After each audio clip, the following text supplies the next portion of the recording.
You're listening to 515, the Ultra Podcast, the show that invites you into the lives of people who make up the Ultra family. Here's your host for these conversations, Larry Ryan. Thanks, MJ. Today's episode is dedicated to Australia, the 515 distance race in Noosa. Joining me will be the race director, Jeff Morris, and in the second part, I have an athlete and profile discussion with pro triathlete Simon Cochrane, who will be attempting his first 515 race. Australia is running its 7th race from May 13th to the 15th. For some of my listeners, that will be tomorrow, but for the athletes and the crews, it's already today. I was hoping to have two people join me today for this preview of the race. I was looking forward to catching up with my old pal, Tony Horton, who I crewed for at Ultraman Canada in 2014, who's the owner of this race. But unfortunately, his schedule was not lining up with recording. Still, I am happy to have the race director join me for this preview of their race, which at the time of recording is in its final days of preparation. From Hervey Bay in Australia, welcome to the 515 podcast, Jeff Morris. Thank you for having me here, and welcome and good day to everyone. A nice good day. All right. It's a good way to start off the Australia version. That's what everyone wants to hear. Yeah.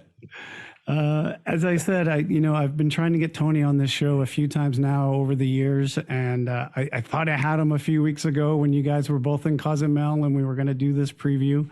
You guys were down there for the 355 race in Cozumel. Things happened and it didn't work out. Maybe tell me a little bit about how that Cozumel race went. I know you were over there with them to help organize that event. I saw it was a bit smaller field, but tell me how that race went for you guys. Yeah, so Cozumel was great. It's it's the sort of fourth iteration or the fourth location that we're doing the Ultra 355 event at, to go with Hervey Bay, Canada next year and Houston this year. So obviously Cozumel and Hervey Bay. Cozumel's now had 3. We plan our third one in Hervey Bay in September. And the idea was for me to go across and meet with Judith, who's race director there, meet with Jeremy, who's race director at Texas, and experience Cozumel and have some of that really valuable face-to-face time. These races are a big logistical exercise to pull together. We've got a great team and with Tony steering the ship and providing direction and facilitating this to happen, it was a good time for me to commit to going over there and just a magical location for a race and just everything was perfect. Yeah, we had a small field, but that's ours. That's Tony's commitment to the brand and the distance. That we want to grow this and like any business growth can be painful at times. Coming out of a pandemic, we started the Ultra 355 brand in the pandemic and put on some successful races. The one race in Hervey Bay that we had to reschedule. We had probably half the entered field we refunded and half of them committed to the next date that we could make it happen. And that's what we're planning on doing is maintaining that and giving people the goal of Ultra 355, but also it's there as a stepping stone to that distance stuff that some people need in 3-day racing, which is so different to any other long course sort of thing that goes on. So it was a great weekend or a week in Cozumel. Having Tony one place for a week was pretty amazing because he is really hard to pin down. But it was great to have him and Judith and Jeremy and our crew all in the one spot and have some good conversations and talk about the future of the brand. Yeah, and even with the 515 distance races, many of those races went with 6-7 people, when they were growing back in the early days. And even when I was doing Ultraman Canada, coming out of the pandemic, we did a race with 7 people. And like you said, if the race director wants to show that they are willing to put that on and grow and take a hit, quite honestly, to put those races on, but to make that future happen. It says a lot about you and Tony and the organization to be able to do that, because I know the ones in Australia have been successful, right? Like the fields have been pretty large down there. Yeah, so we've had between 50 and 70 across the couple of events we've had so far. So Feb 21 and August 22 were the two events, and we're heading to exceed that this year, which is great. Mm-hmm. The small numbers, it concentrates that feeling, that family feeling that we're getting, that we know exists with these long distance races. Particularly, you put 7 people together, it's massively intense, but we know that extrapolates out. So, we put 55 people on the course in Noosa for Australia. Those 55 people will have such a bond that weekend and into the future. So yeah, the small numbers that we put out in these long distance events is really something special anyway. Yeah, and Texas is the new one there. Tell me a little bit about Texas. Do you know? Can you share a little bit about that one? Look, we've got Jeremy Brown's race director up there, so it's in an area, and we'll get him on to talk to people at some stage about this. But it's an area south of Houston. Where he's putting on, it's Jeremy's stomping ground. He's got a lot of local contacts and local knowledge there to put a course together. So yeah, we're looking to get a good number of people out on course there. Now, when I was crewing with Tony back in 2014, that was kind of his opportunity to come into the Ultraman community and announce his race that would be showing up down in Australia. And originally, he was part of the Ultraman brand for a couple of years down there. And since then, he's gone his own way, the way Steve Brown did up in Canada as well. Tell me a little bit about the history and the ohana that surrounds the Australian race, because I know it's very unique. You get a lot of Australians, obviously, at the race, but also international people. So tell me a little bit about how that's grown over the time, and maybe your involvement with the race from the beginning and how it's all come together to this point. Yeah, so 2015, as you said, it was Ultraman Australia at that stage. I crewed, so my introduction to the distance was as a crew member for a really good friend of mine, Hayden Lyons. Was out of my realms, I was mid-training for an Ironman at that stage. I was still really only a couple of years into the sport of triathlon. But even right back there at the start, and I get goosebumps now just sitting here thinking about being there for Hayden and in his journey, but also seeing all those other people out there. And this style of racing it is so special, because triathlon's an individual sport. 515 is a team sport, and I've said to a number of people, an athlete might get themselves to the start line, but no athlete gets themselves to the finish line. It's a team sport that gets you to the finish line, and I love it for that fact. Now, will I ever do the distance myself? I don't know. Do I want to be involved in it forever? Absolutely. It's just spectacular.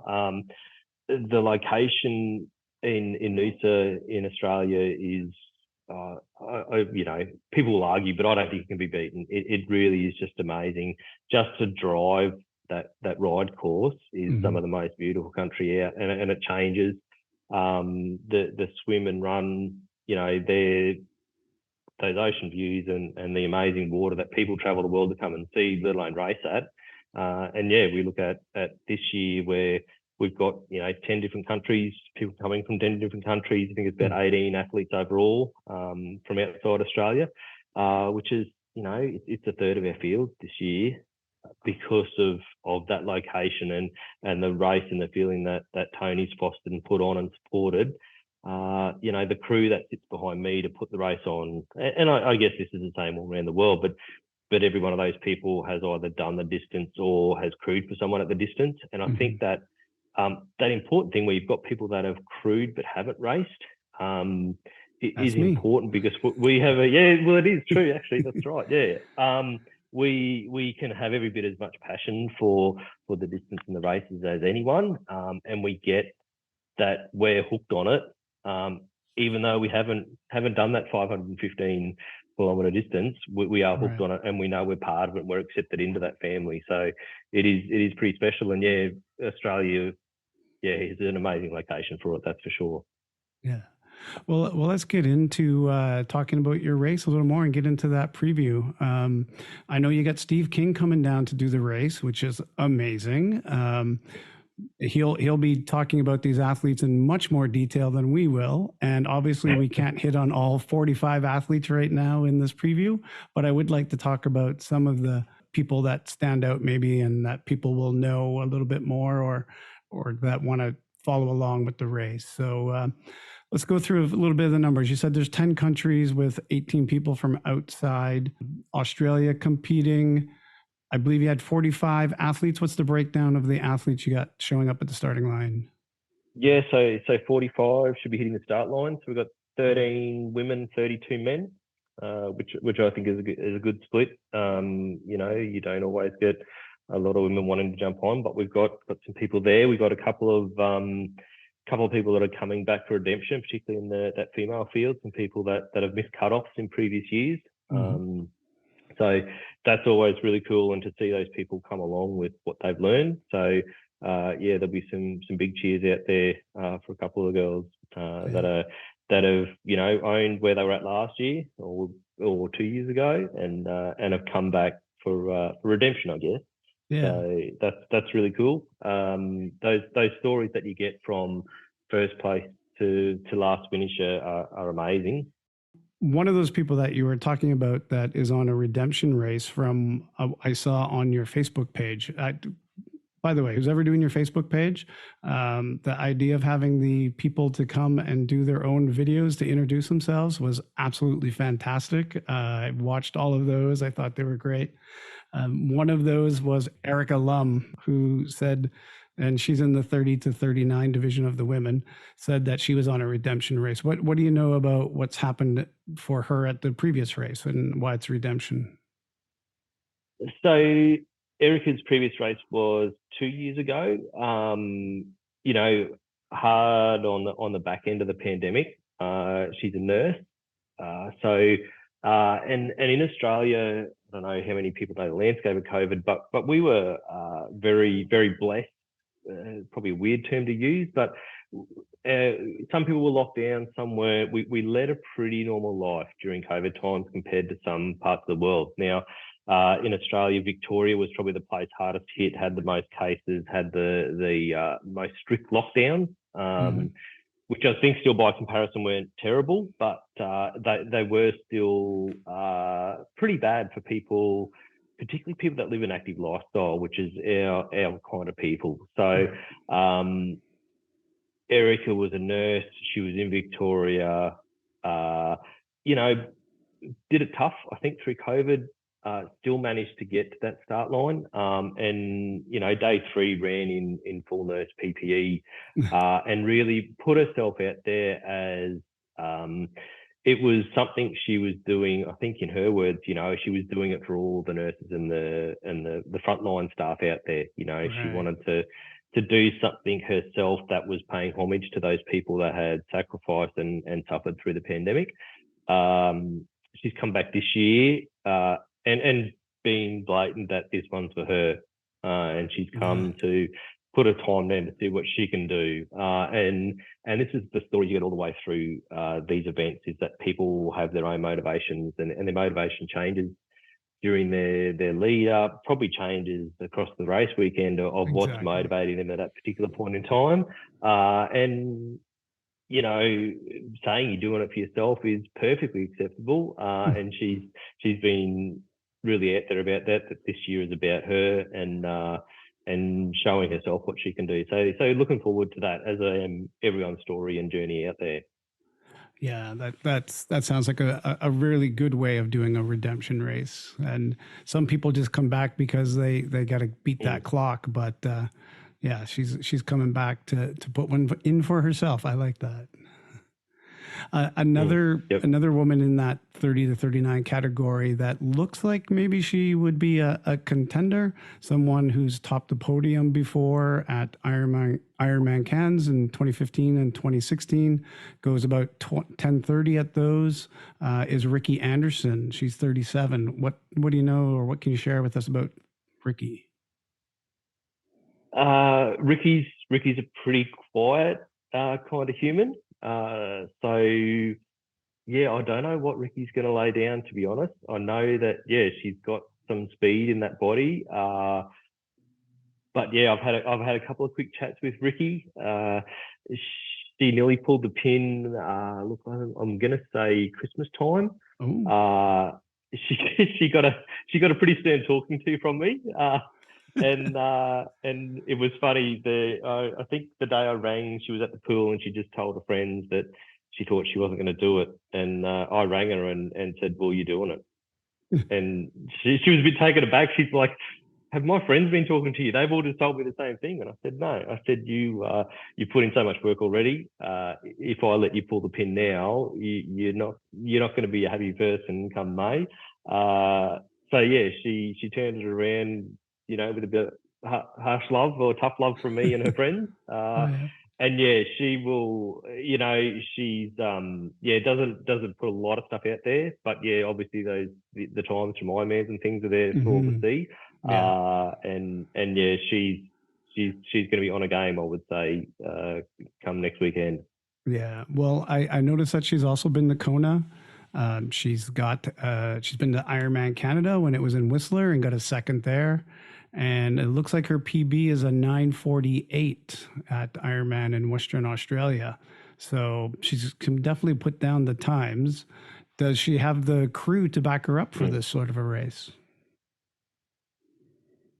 Look, I don't know much about a crew. I know they've been following all the requirements we need of them, getting forms back and communication and details. So that's a big tick in a box from the race organizer sitting here. That's if they're doing that, then they're a good crew in my mind. So it sounds like they're pretty organised and they're a pretty tight knit group. So if you know your athlete, then I think that goes a long way to making you be able to look after them and get them, like I said, to that finish line on Monday.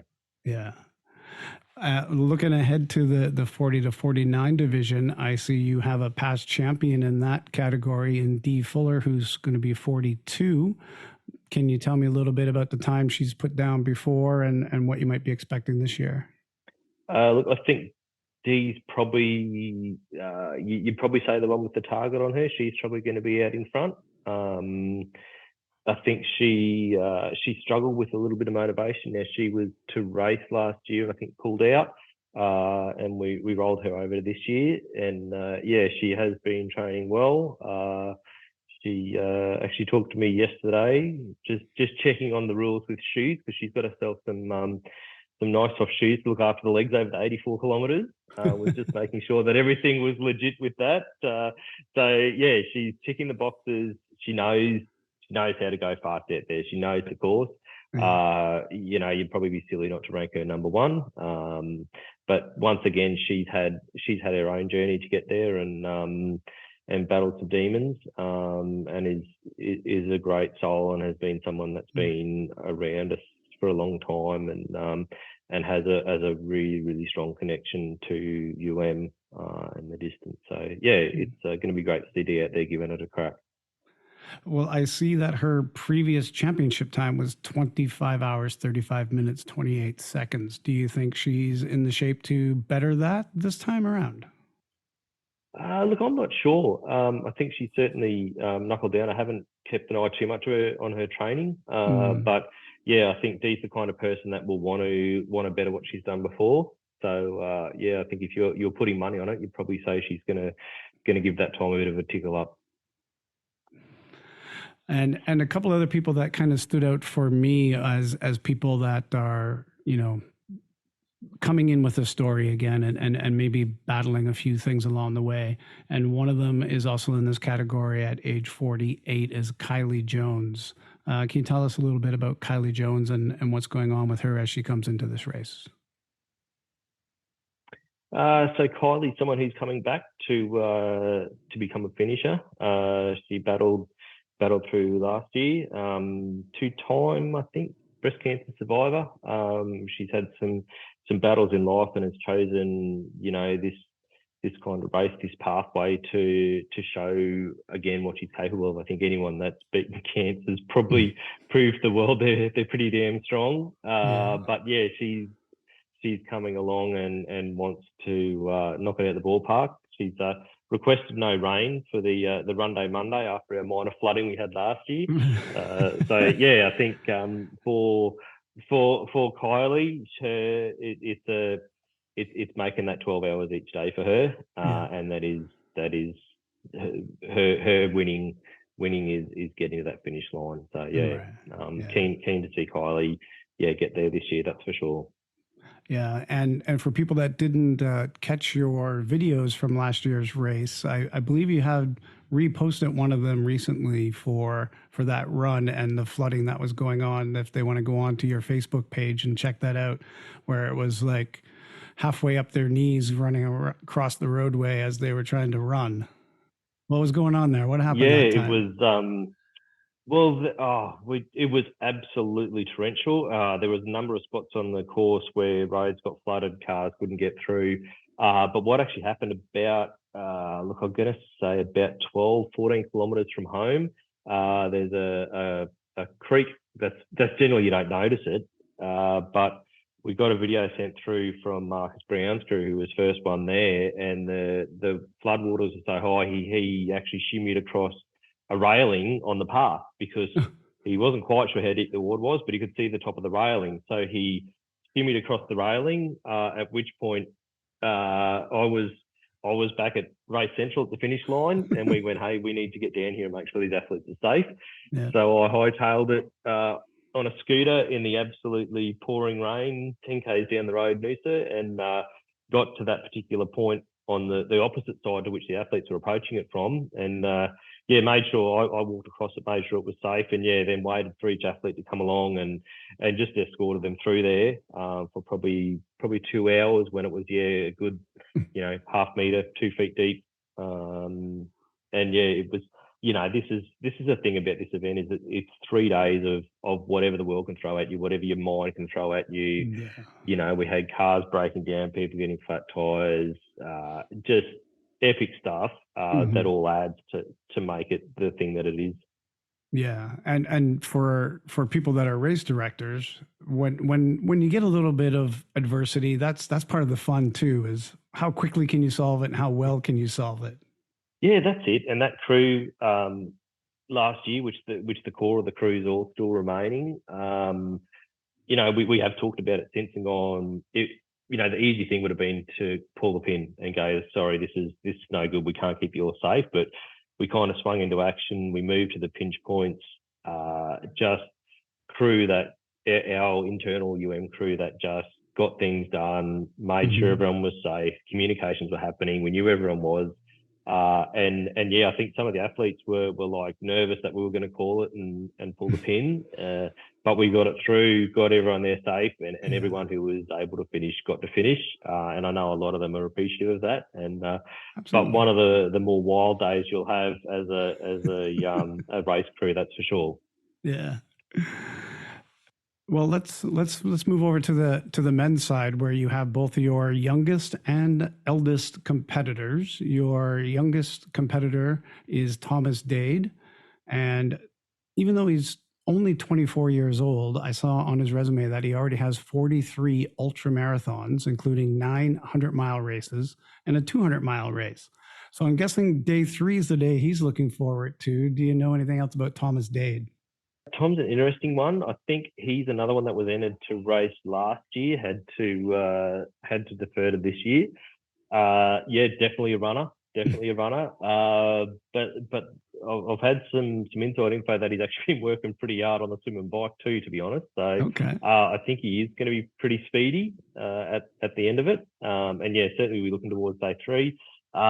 Massively varied, interesting background. He's done 4 of the 6 summits Continental Cool. Summit. So Oh, yeah. there's a bit of mountaineering there as well. Certainly up for an adventure of the physical nature is Tom. So yeah, it's going to be interesting to see. He's got one of our local guys up here, former finisher Andrew Trout, who's going to be his local guy on hand. Excellent. On the ground. So Tom's recruited well with crew, so he's got good crew there to support him. And yeah, going to be interesting. I think it's a little bit beyond anything in this field that Tom's done, but certainly not beyond the size of challenge that he's taken on in the past. So yeah, he's going to be cool to see how he goes with it. And is there a reasonable age group record for him to maybe be reaching for there? Mate, I'm not a numbers man, to be honest. So come on, man. Steve King would be able to tell you if that was. We'll ask Steve King that. All right, fair enough. And then your eldest competitor is going to be 64 years old, and that's Shaun McCarthy. Yeah, so Shaun's coming over from New Zealand. So he's making the trip across the ditch, as we say it, to come and have a race here. Active granddad. His wife features heavily around his kids and his grandkids and that active lifestyle stuff and challenging himself. So yeah, another interesting person. I don't think Shaun's going to break any speed records, maybe, but he's going to be out there and he's going to get through it and put some smiles on his face and other people's faces along the way, I'm sure. So, we love those people that commit and bring some family with them and make it that journey that everyone enjoys and gets something out of. So, yeah, looking forward to meeting Shaun, as I am everyone. So, yeah. Yeah.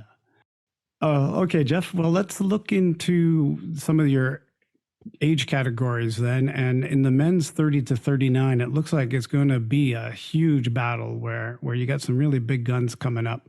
But before we get to some of those guys, one of the ones who was the most entertaining that I saw on your videos on the Facebook was the one that you had to buy a new flag for. And that is Benat Oliveira.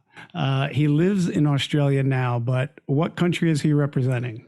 Well, it's interesting. So he's representing the Basque Country, which officially isn't actually a country. It's a, what do you call it? An independent municipality. It's I think there's a bit of an argument whether they're part of Spain or part of France. They sit in Spain, but they're definitely independent and a very proud people. I did a bit of research when I saw that on his application, and I actually had an interesting email exchange because I sent the flag and I said, can you just confirm this is the flag that you identify with, that you want to race under? And he was really excited. So they're very proud of the Basque Country. And, anyone with passion for whatever it is they have in life, I love passion in life is important. And he's a very passionate person from the Basque Country, an autonomous region in Spanish territory, shall we say. And yeah, very, very entertaining guy, very entertaining crew. I look forward. They promised to be loud as per their video. So yes, looking forward to 3 days of entertainment from those guys. And yes, we have the Basque Country flag that will be flying high and proud across race precinct. And I'm sure at our presentation banquet on Tuesday, he will very proudly march into the room carrying his flag high. Yeah, that's excellent. Yeah. And then also in that age category is a man with a 930 Ironman. He's 33. That's Mathew Thompson. What do you know about Mathew Thompson coming into the race? Matt Thompson. So Matt Thompson's been, I'll say it loosely, under the tutelage of a very speedy racer by the name of Shane Kent. A few people will be familiar with Shane. So yes, so there's a lot of character there, a lot of speed there. So there's a video that'll actually go up in the next day or two, possibly before the podcast hits the deck. But if people go back to the Facebook page, there's a video, quite entertaining video of Matt. You alluded earlier about the videos. Now we kind of always ask an athlete for their why, but for these people that are really spectacular athletic humans, they all seem to be very shy. So I casted a different way to them, and I gave them a little script. I included their crew in it. Said, look, if you don't want to talk to camera, get your crew to be involved, which obviously some have very much embraced. And I think, as you said, that little insight to people is pretty spectacular. To see and to feel that person before they start. So I'm stoked that so many have taken that up. There's been a big flood probably towards the end. You probably noticed, there was a few at the start. There's a bit of a gap in the middle, and now as we get close to the race, I think people are on taper time and they've got time to do the video. But we do love seeing it. And yes, the Matt's crew just yesterday sent through his video, which it's MA 15 plus rated. There's some language in it, but there's also a massive insight to the person that is Matt. And behind all that joking, very similar to Shane, behind all that joking is a very stout athlete. That's going to be up that pointy end, I think. So looking forward to that one. Yeah. And another one who's going to be coming in, pretty hot each of the days, I think, on the race is someone who I've actually also spoken to as the athlete in profile for Australia, and that is Simon Cochrane. So he'll be coming up right after this preview in the podcast episode. He's 38. He's done 37 Ironman events, 3 times at Kona, a PR of 8:21 at 2 different races. Very consistent. He's a pro coming into race. So, I mean, I've got a lot on him with our conversation that we had. But what do you want to say about Simon? Look, Simon's really interesting. He's obviously spent a lot of time around Carl Reed, 2-time champion. So. And Carl's a great communicator and a great understander of the human spirit. And he's, passed a lot on to Simon, a lot of knowledge transfer there. So even though Simon hasn't raced the distance and raced here before, he will be 100% prepared.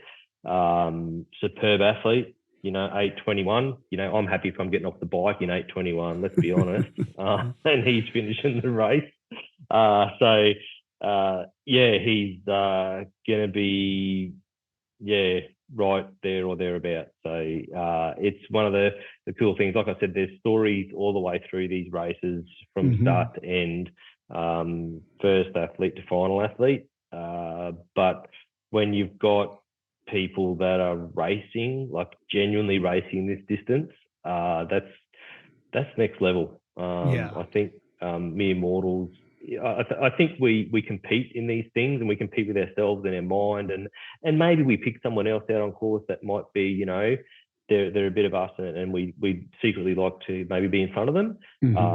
But to genuinely race the distance is next level stuff, and he's a racer, and it's going to be really cool to see how that unfolds over the 3 days for sure.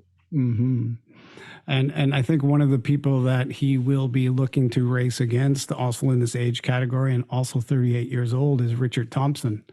And I'm sure you can tell us quite a bit about Richard Thompson. He nearly 2 years ago stated that he wanted to race the 5:15 distance in sub 20 hours, and he's still looking to do that. So tell us a little bit about Richard Thompson's quest on your race course coming up. Look, when someone sets a goal in front of themselves, I love that. When someone sets a big goal in front of themselves, that's another tick. When someone sets a goal that's really hard to achieve, but then puts it out in the public eye, you paint a target on yourself for the knockers and whatever.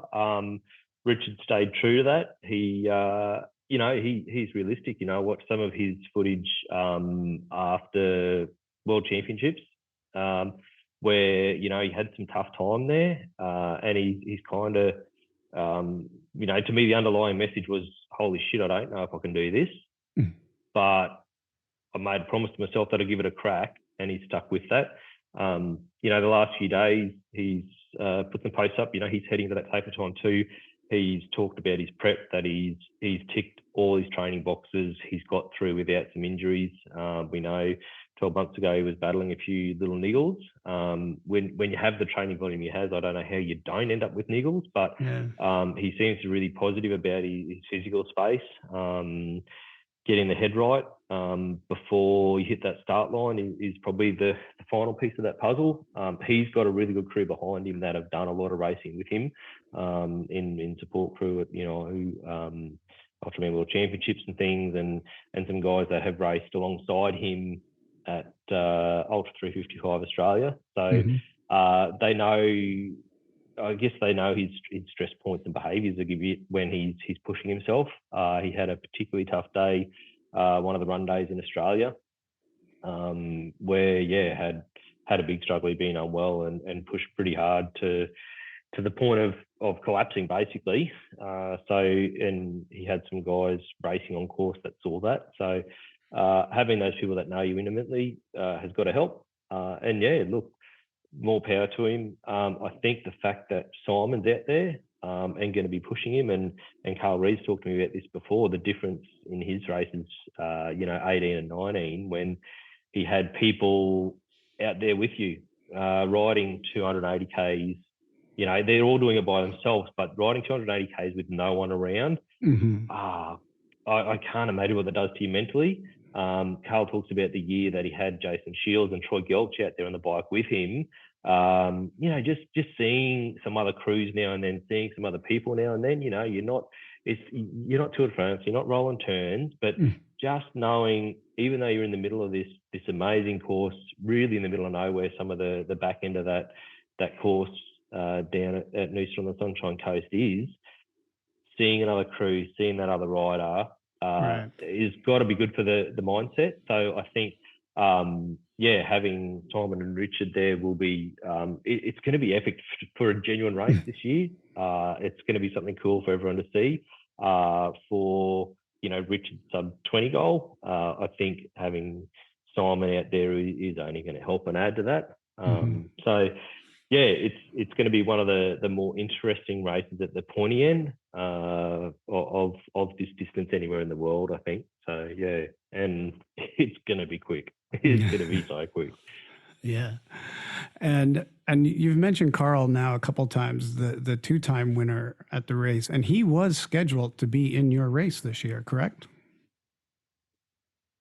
Yeah, he was. He jumped on to the start line. Carl had a tough year last year. Had some injuries, had surgery on a hip that then had, look, as a mechanic, I make a terrible doctor. Something about, like blood clotty kind of things in his lungs. I know there's a cool name for him. I don't know what it is. Yeah. He's a tough competitor. And, his words to me when he called me to say he couldn't race was he could get around, he could do the distance. But he really wants to compete and race. So so he's looking after the body. We're still hopeful that we'll get Carl back again one day. But 23 isn't the year that we'll see Carl tear our course up again, unfortunately. Yeah, because that would have been one more to keep that race running at the front.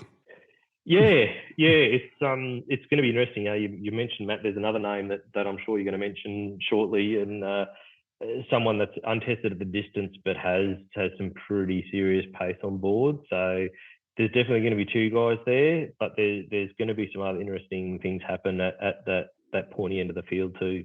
Go ahead, jump right into that. Who are we talking about? Well, Steve Ledger, who I put the question point blank to him, how fast are you going to go? And, he's got some goals that he wants that are in, let's call it in the ballpark of Richard and Simon stuff. By his own admission, he's probably not going to be there, but having someone go, 21, 22 hours is still really quick, which is, I think is where Steve's going to be at. Someone like that's done the prep, that has a good day, they nail everything right, they get that good sleep, the nutrition happens, and they just, that day you get out of bed on the right side, he's going to be there or thereabouts. So that's really exciting for us to have another person that might be up there playing around. Mhm. You know, I don't know. I don't know how much swim training James Scanlan's done, but dude can run. Yeah. So on run day 3, there's gonna be some speedy legs out there on that path from Noosa down to Twin Waters. Yeah, I don't know how James will go day 1 and 2, but certainly, you know, day 3 they all start together, and there's some speedy legs out there. So day 3, just as a, you know, call it a pure running race of a double marathon. It's going to be pretty exciting. And I know James has, you know, got serious cred, you know, Ultraman Florida run record from memory this year already. So yeah, that's pretty cool. Yeah. James did Florida this year already, where he set the run record, and then he went on to Arizona. And in Arizona, he was running with Max Nezev for the first 50K. He's the one who went on and, you know, bested the record set by Richard by a few seconds, partially helped by James Scanlan running along with him. And they were running like 430Ks right up to 50K. So yeah, he's got the run legs to go through that. And I know Max has actually called out Richard a little bit to come to Hawaii this year so they can go head to head. But I don't know if that's going to work out. We'll have to see how Richard does in your race to see where he stands on who's got the best time after that, and if he wants to go to Hawaii again. Yeah, be interesting. You know, those things. It takes such a big part of your life, and I know that kind of is Richard's life. He's been targeting this for some time now. So yeah, with no basis whatsoever, I would have thought it wouldn't surprise me at all to see Richard, you know, take some time out and you know, slow down a little bit. You know, not put in those massive training hours, but like I said, that's based in nothing other than my gut feeling of knowing how hard he's worked for the last couple of years. So, but who knows? Maybe that carrot dangled in front of him might get him over there again. Yeah. Well, we kind of jumped around a little bit there. James is in the 50 to 59 category because he's 54. Steve is 42.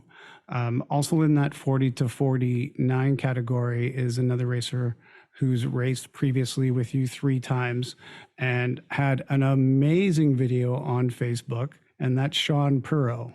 Shaun Pero. Shaun Pero. He's a crowd favourite, and the crew's not allowed to have favourites, but I think there's a few guys on crew that are Team Shaun. Great guy. Look, he'll win the prize for best mile on course. You know, this is why we put our time into these races. It's for everyone, but it's for people like that just eat up that challenge and do it all with a smile on their face and stretch to hip hop. Like, who doesn't like a good stretch video to hip hop, mate? Yeah. Well, is there anybody else that you want to You'll have to go watch highlight? the Facebook video for that if you don't get that joke, people. Yeah. Is there anybody else that you wanted to highlight? So another really interesting person to watch will be Nathan Stewart. So great athlete out of Newcastle, maybe Maitland. Came up with a couple of guys last year. I've got a little soft spot for Nathan because I watched him grow pretty spectacularly over 3 days. He came fast guy. I'm not actually sure what his expectations were last year. I know he was quick. A couple of people mentioned to me that he would go well. Came out of the swim bursting with energy. You know, it was rip, tear, bust. I need to get on the bike. I need to get going. It was epic to watch. He just seemed so keen to get out there and just do the absolute best time he could.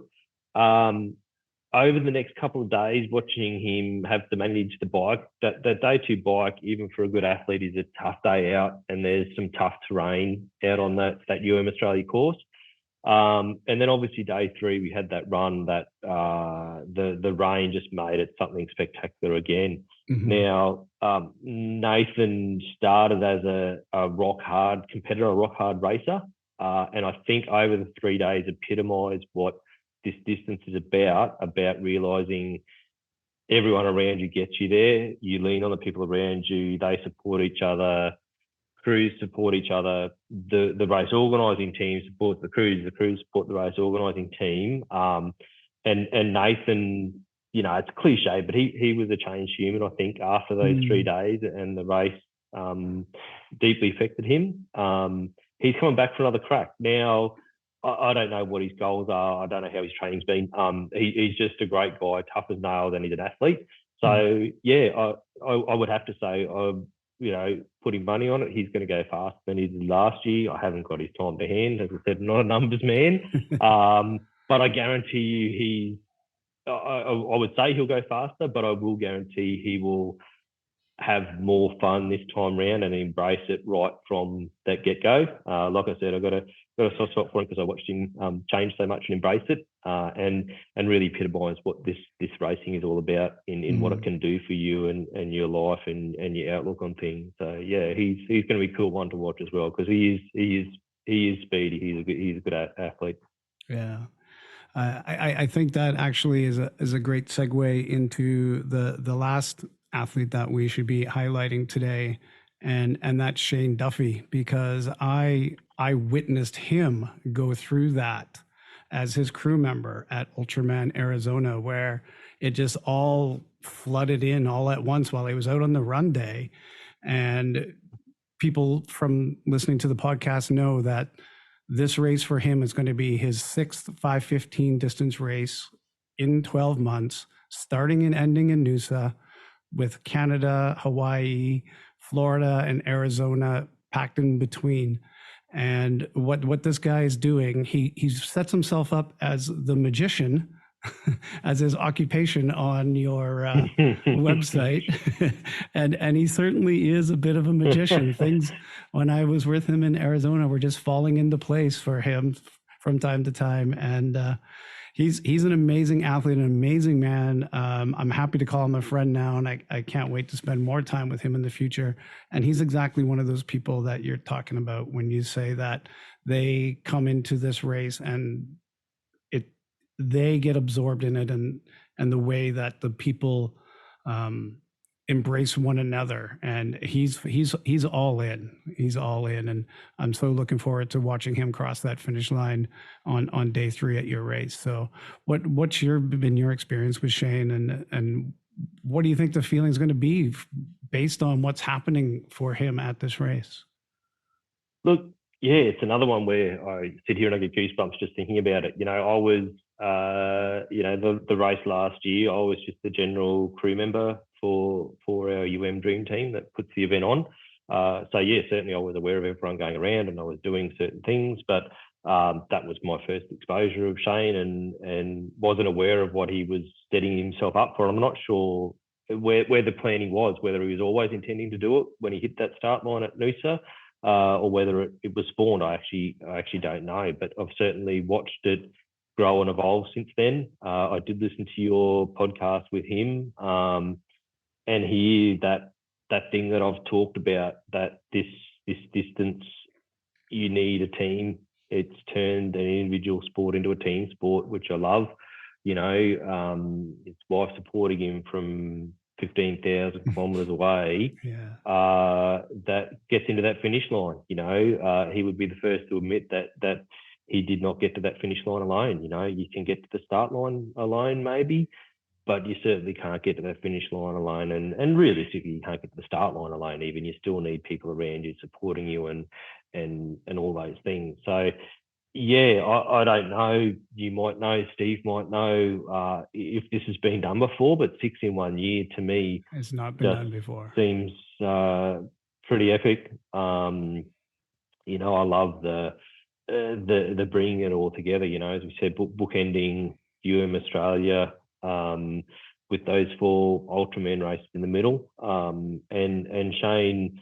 Yeah, in all my dealings with him, you know, very humble guy. I think he's aware of what he's doing, absolutely. But I don't think he's not an ego guy. He's not thinking Not at he's all. something amazing for doing it. We all think he is, but this is for him, and I think that's pretty special. And yeah, looking forward to spending a little bit of time with him down there. I know some of my crew, talk about my crew that helped run the race. I know a lot of them have a lot of connection with Shane, and know more about him than I do. And that's the beauty of the team that put this race on. They all have their connections and their things, and athletes click with different crew members, and they're the go-to for help here and there.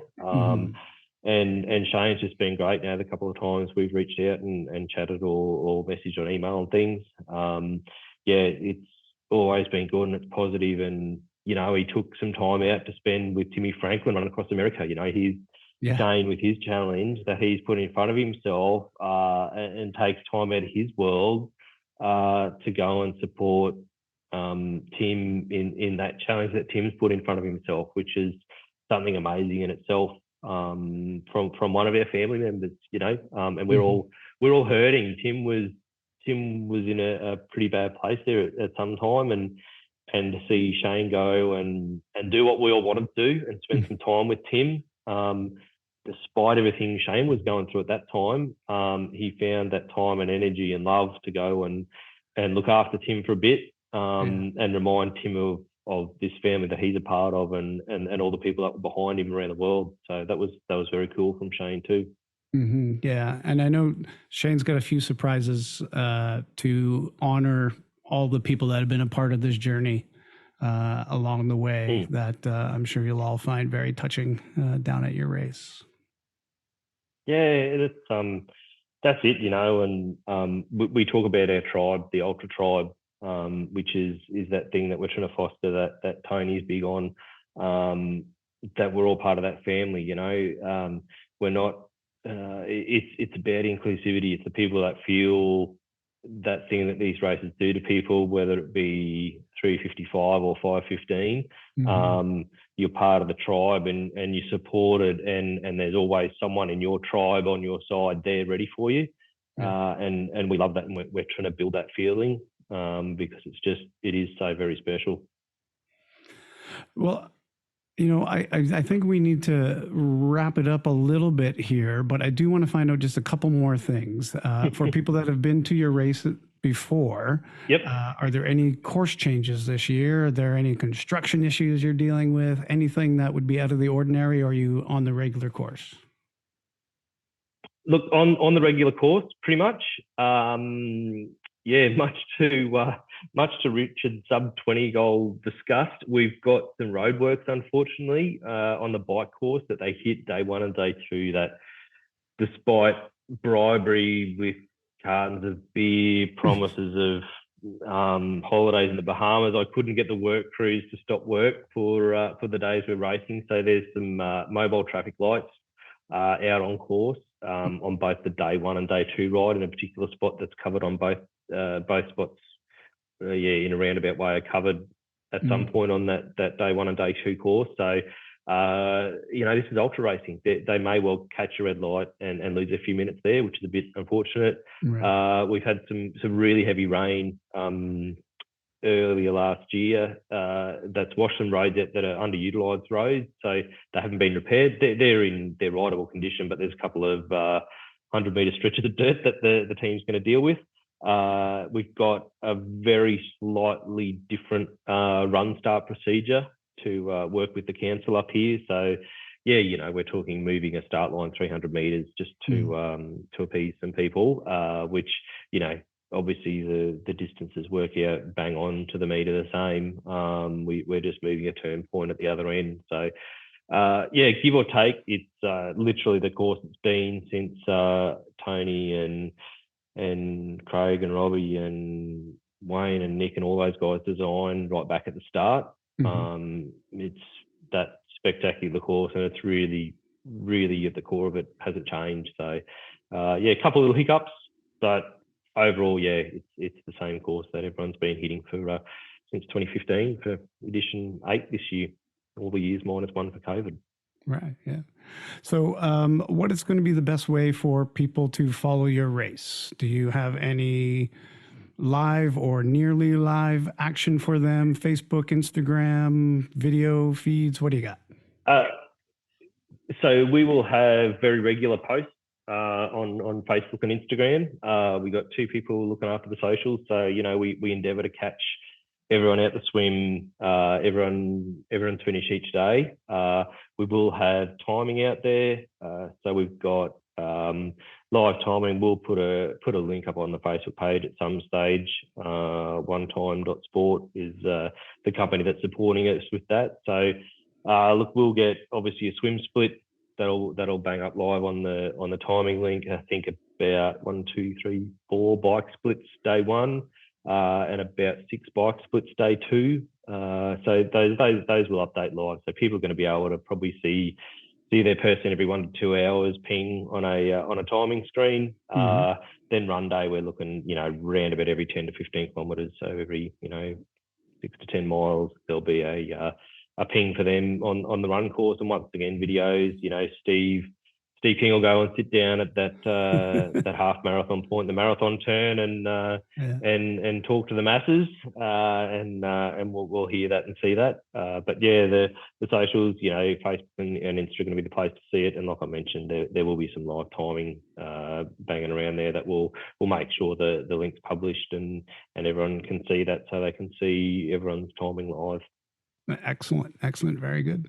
Well, I know you still have a lot of work to do to get everything lined up, and I thank you for taking the time out of your day to come and be on the podcast and give us this preview. And for the people that are listening to the podcast right now, the race is on.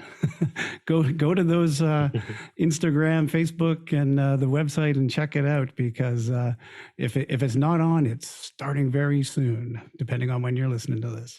All right. So thank you very much. I appreciate you coming on, and give my best to Tony and to Steve, because you'll see him before I will, and have the best race ever down there. Yeah, no, thanks for having us. I'll definitely make sure we get Tony in front of the microphone at some stage for you. I know he is keen. There is just so much happens in his world.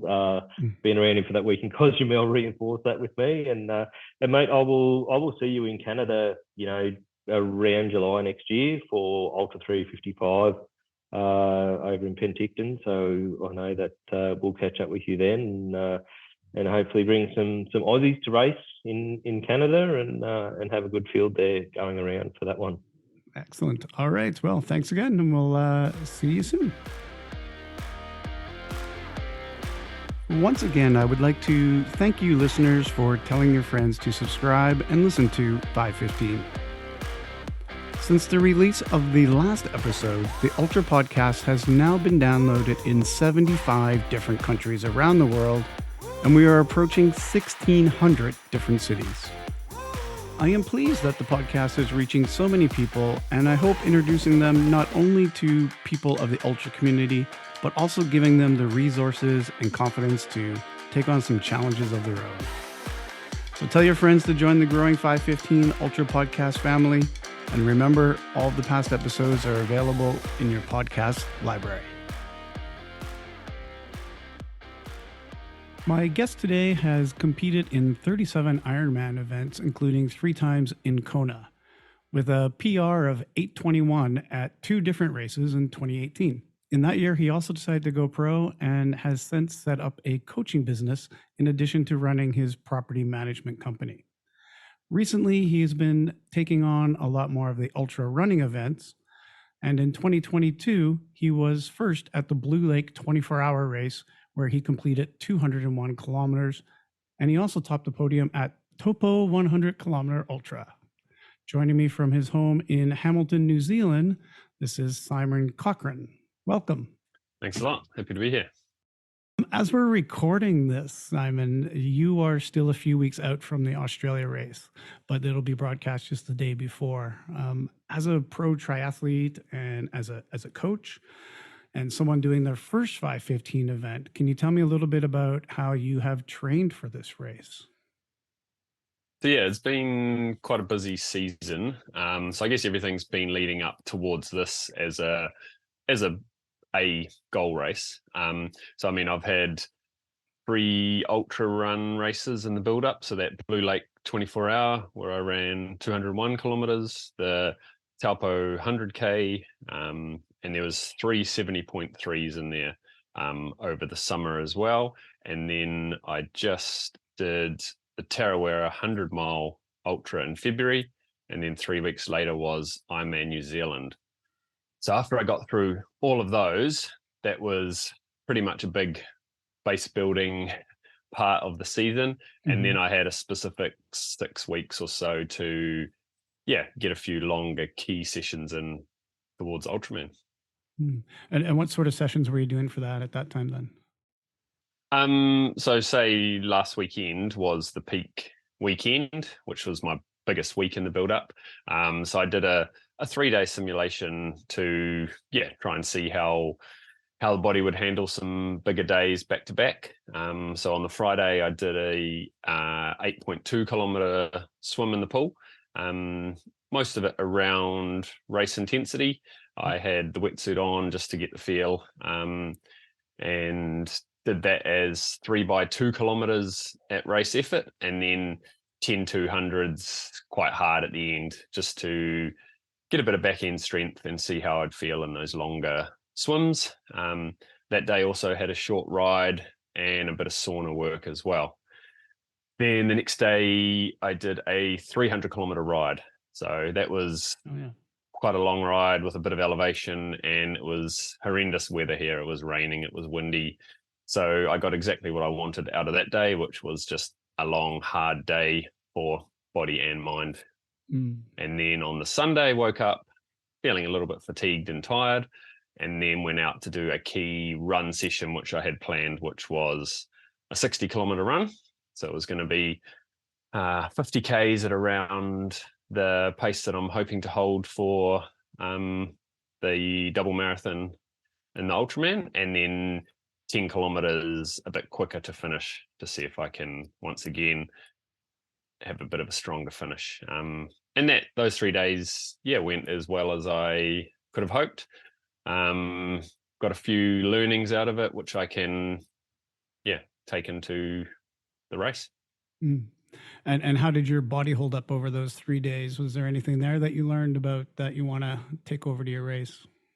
Body was pretty good, really. I seem to be pretty resilient. I mean, I've got a big endurance history, so there's a lot of, I guess, resilience there.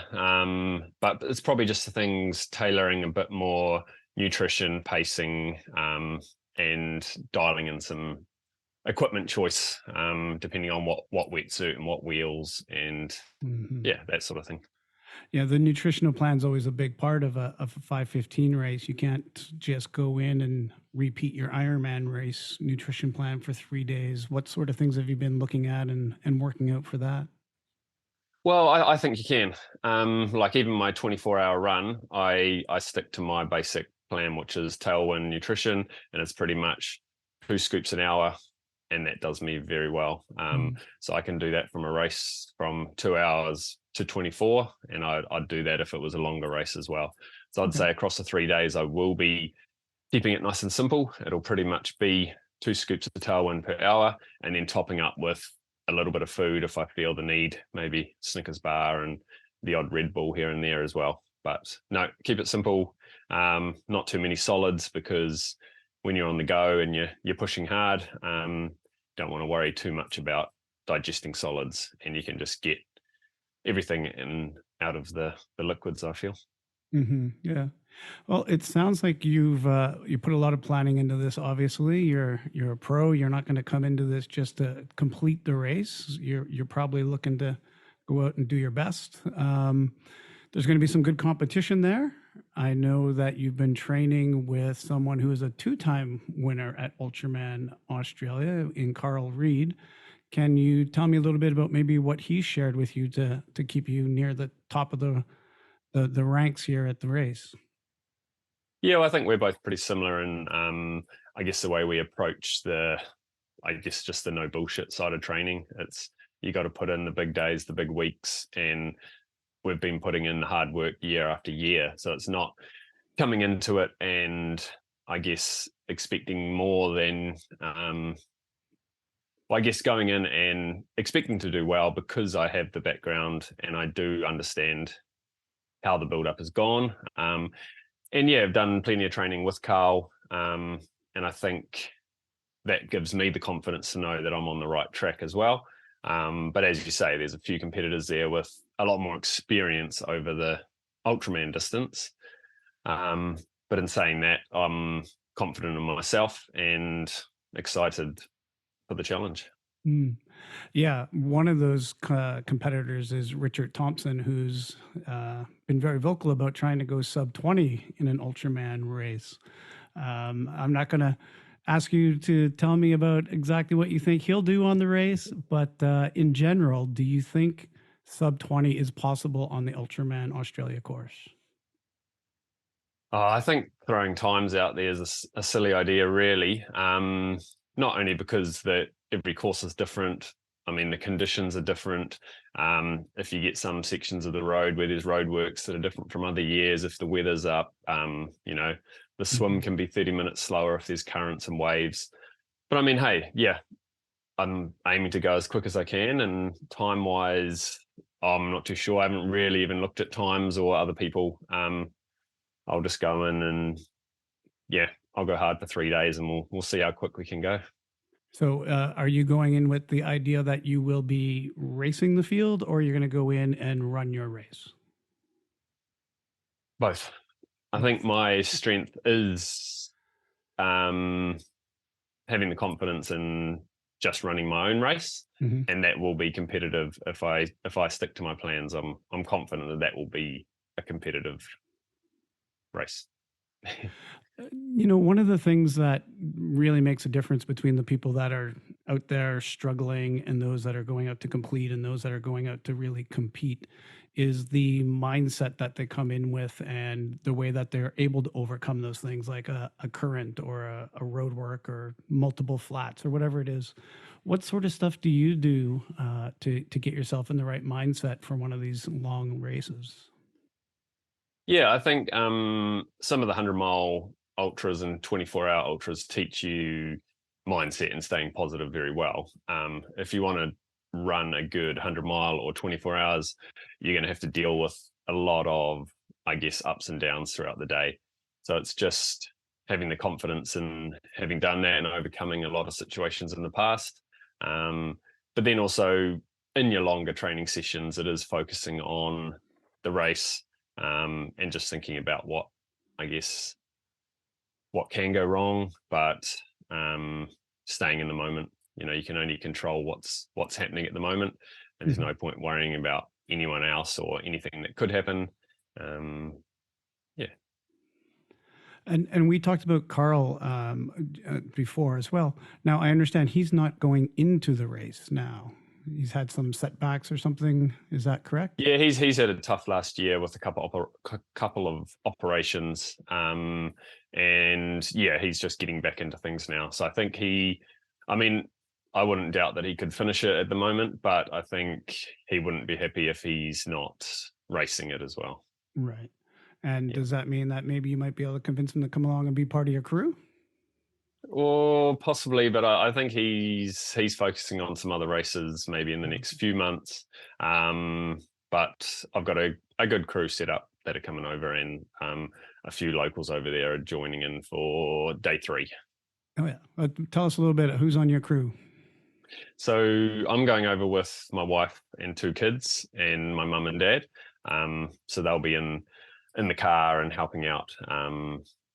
Day 1, day 2, and day 3 as the aid stations, and hopefully making sure I don't get lost and just keeping an eye on me and everyone else as well to make sure it's a nice fair race. Yeah. And then day 3, I've got 3 people joining to run with me. So a good mate of mine, Matt Kerr, who's a professional triathlete as well.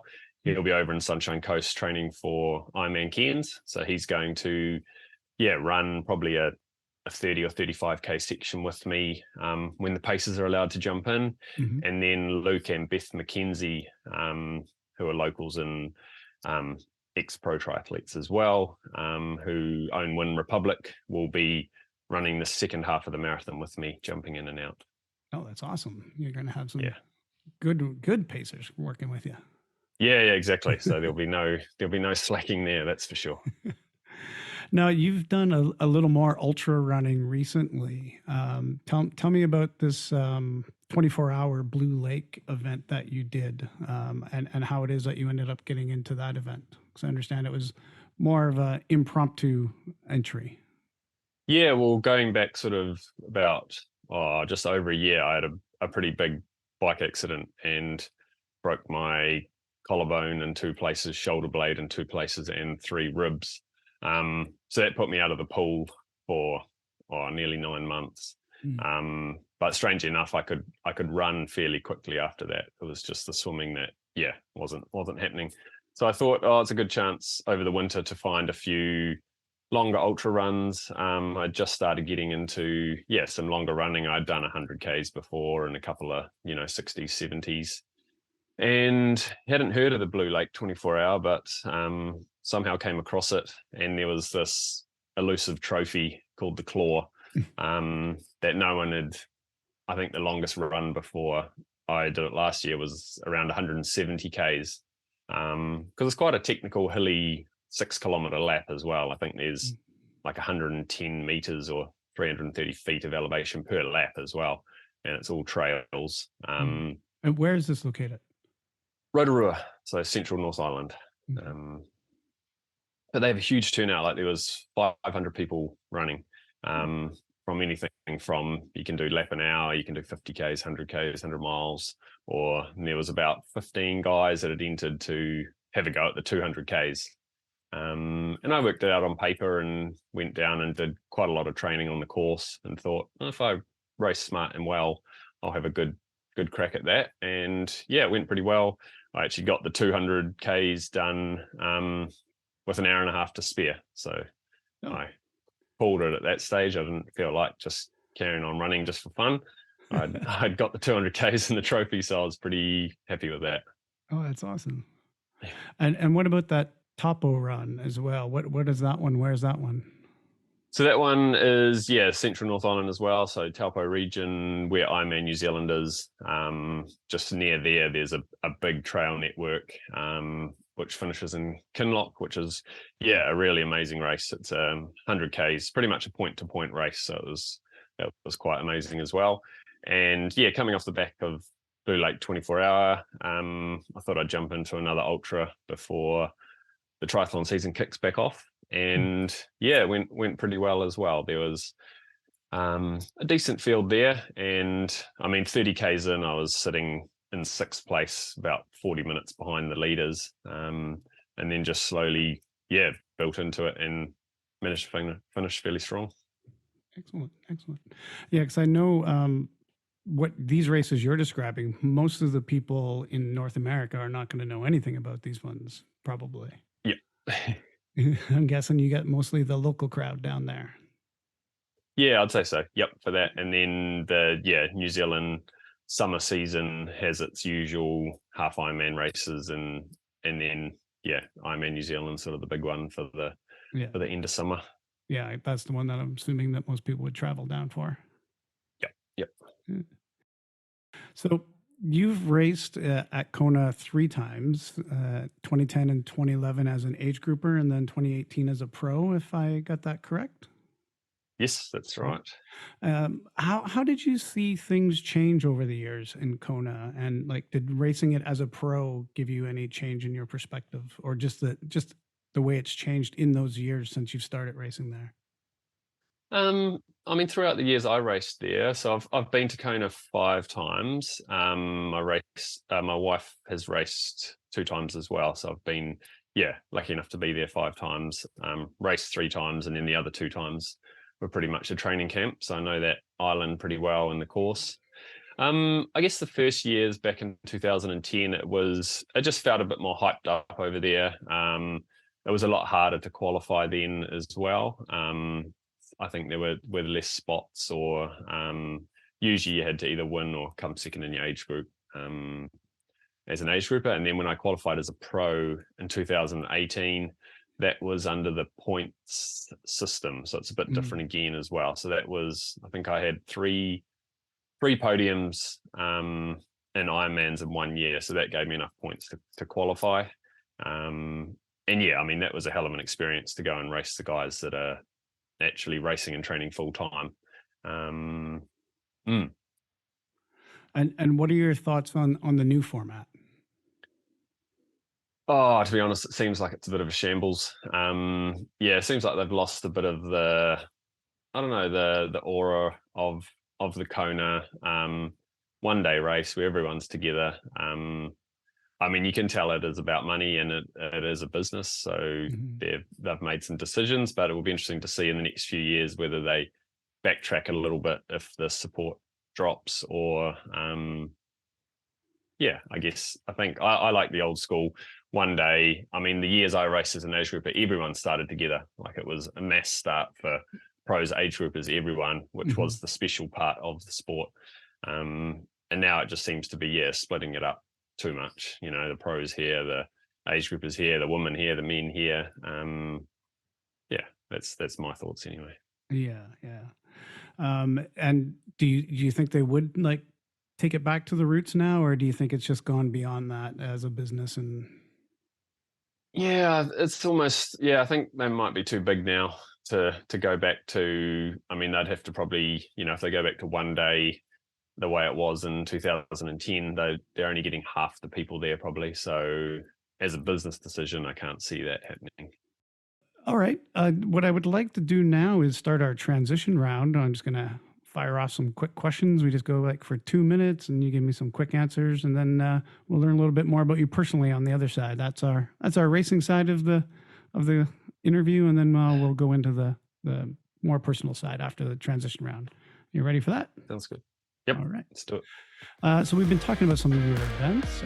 What's your favorite event to do? Oh, I reckon that would have been Ironman Japan. I did that back in 2017. Amazing course. Like the lake you swim in, they only let people into that lake 1 day of the year. Like it's crystal clear, beautiful water, sacred lake. And then you're riding, I think it had nearly 4,000 meters of elevation. So it was an epic ride. Yeah, the tough ones are the ones that you really enjoy. Yeah. Exactly. Do you have a bucket list event that you're still looking to do that you haven't done yet? Maybe Badwater or some of the, maybe even, Marathon Des Sables or, something like that, maybe in the next few years. You were saying that you were trying out your gear a little earlier on your big days. What's the last piece of gear that you've purchased? Well, not purchased, but being given by one of my sponsors. Negative split carbon wheels. I've just got their new front tri-spoke disc brake wheel, and that's I've only had one ride on that, but it's pretty slick. So I'm looking forward to the tri-spoke and disc wheel setup for Noosa. And we were talking about some of your big mileage. Do you know in numbers what's kind of been your biggest mileage week heading into this? Well, last week was the biggest hours-wise. I think it was just under 33 hours of training, which for me, working full-time as well is a lot to fit in. But mileage, I think I'm just more consistent week to week, so nothing's too crazy. Well, it still is crazy, but I guess across the year, there's nothing that stands out hugely. I mean, my biggest bike week might have touched on 600 Ks. Biggest swim week is 20 to 25 Ks. And then the run week, I mean, I'm pretty much for the last month run about 100 Ks a week, but the weekend run has been half that volume. So been getting in, I think, 40 to 60 K runs most weekends, and then just topping it up with enough during the week. It's only around that 100 to 120 Ks a week, unless the weeks that you're doing a 100-mile race, then you get some decent miles in. Yeah. We've gone through the transition round, so we'll just find out a little bit more about your personal life, if you don't mind. What is it about triathlon for you that's drawn you in, that's now made you a pro, like that you do it daily as a part of your lifestyle? What's your reason for training and racing? What's your reward? Yeah, I mean, I think obviously the training and general lifestyle is healthy and enjoyable. Getting to be outdoors and feel fit, and I guess it's the challenge that really gets me. Pushing yourself and seeing the improvements and working out different ways to improve. There's so many different training philosophies and ways to get to the same end goal, but I've found it, I guess, more enjoyable to find, fun ways to get as fit as you can without being a boring triathlete. And you said your wife is also a competitive triathlete. Is she still racing as well? Yeah, so she's raced 11 Ironmans and did a couple as a pro. She raced to, I think it was a 9-hour 49 in Taupo. So it's pretty solid. And yeah, I mean, she's still fit and still doing a bit of racing. Just jumped back into a couple of half Ironmans this summer actually, and now is looking to do a marathon in another couple of months. And then how do you guys balance your family life with so much training going on in your family? You got 2 young kids. What are their ages? 5 and 2. So we're up early. We're up at 4:30 every morning. And one of us, so I'll go to swim squad on a Monday, Wednesday, Friday, and Larissa will go to the gym in the morning on a Tuesday and Thursday, and then the other person will usually be doing a training session in the garage at home. So it'll either be on the treadmill or Zwift or weights. We've got a pretty good setup here at home. We've got a sauna and an ice bath and full gym setup really. So it's just, I guess, being organized to make the most of the situation. Mm-hmm. Yeah. And then you also have another job in addition to being a pro triathlete. Tell us a little bit about that. So I run Athletic Peak, which is an endurance coaching business, coaching a wide range of athletes from, sprint triathletes through to guys running 100 miles and people doing, some other crazy stuff. And what do you think you offer that would be different than another coach? You said you like to find unique ways and fun ways to get to that point of fitness that other people might get to as well. But when you're talking to athletes, what do they say about your coaching that they enjoy? Yeah, I think it's just showing people that obviously that they can usually do a lot more than they think, like whether it's aiming for a certain time in a race or the distance, and just treating it more of an adventure. There's a lot of coaches out there, I feel, that they're too strict and narrow-minded and not letting people do other races or go on hikes or go on adventures. But my theory is endurance is endurance, and it does cross over between different events. And the biggest thing is if you're enjoying it and seeing improvements, then you get the positive roll on from that. Yeah, of course. And have you had any athletes that you would say have made you a better coach because of the way you've worked with them? I think so. Everyone's so different. And I think, it's so interesting to learn how everyone ticks and what they enjoy doing. And it might be 2 total different athletes, but at the end of the day, they're both enjoying it and improving. So there's no right or wrong, I guess. And that's the thing with endurance. There's so many different ways to that end result that the fun is working it out, and letting them help work it out by guiding me, I guess, into what they enjoy and what they're improving on and their goals. Mm-hmm. And right now, do you have any athletes that have recently done something that you think, they finally got over that hump, or that have had a great race? Do you have any shout outs you want to give out to any of your athletes for doing some great stuff? Yeah, I mean, all of my athletes are doing very well. There's a few that, I've got 4 women that have qualified for Kona for this year. So there's going to be a good crew going over for that. And then quite a few ultra runners that are, starting to really step it up and go well. One of my athletes, Stephen, just did a backyard ultra and ran, I think, 207 Ks and got 3rd in that a few weeks back. So that was 33 hours of the lap an hour. And then a lot that are, I think after watching me do a few events, have some bigger goals and aspirations, which is quite cool. Yeah. And you also do some other work as a property manager, is that right? Yeah, so I look after a bunch of apartments here in Hamilton, short-term accommodation stuff. So that's the other side of my business, which it's kind of like an Airbnb manager or something. Almost like that. Yep, it's more for corporate companies that are bringing staff into town for short-term contracts and that sort of thing. So it's more of just probably a longer term stay than an Airbnb, but And that's something that you can work through your other coaching and training and everything else. Is that a full-time job for you as well? So all my work is very flexible. So, I can do most of it from the laptop at home, and then I can just be organized enough that I can fit training in around, certain work and meetings and that sort of thing. So, it's busy, but it's balanced. Now, just to get back to your family for a second, your two daughters, have you... Daughter and a son. Oh, it's daughter and son. Sorry. Okay. Daughter and son. You said they're 5 and 2, so their personalities are out by now. What do you think? Are these kids going to be hardcore triathletes, or are they looking to the arts, or what are we getting with those kids? Well, they both love the water, riding their bikes and running. So, I mean, we haven't pushed them towards that, but I guess they see us doing a lot of that, and they both are very competitive by nature and fairly strong-willed. So it's going to be interesting to see what sports they, I guess, navigate towards. We'll watch them in the junior ranks shortly then, probably.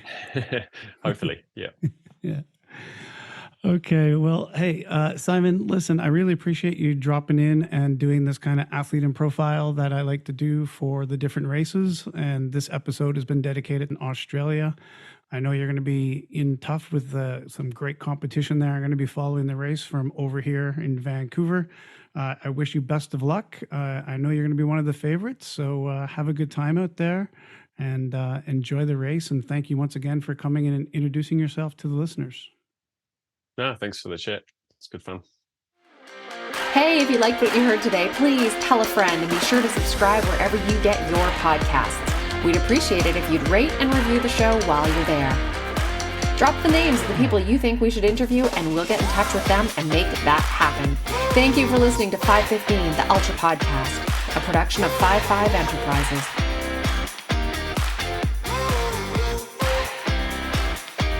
Now really, go subscribe now before you forget.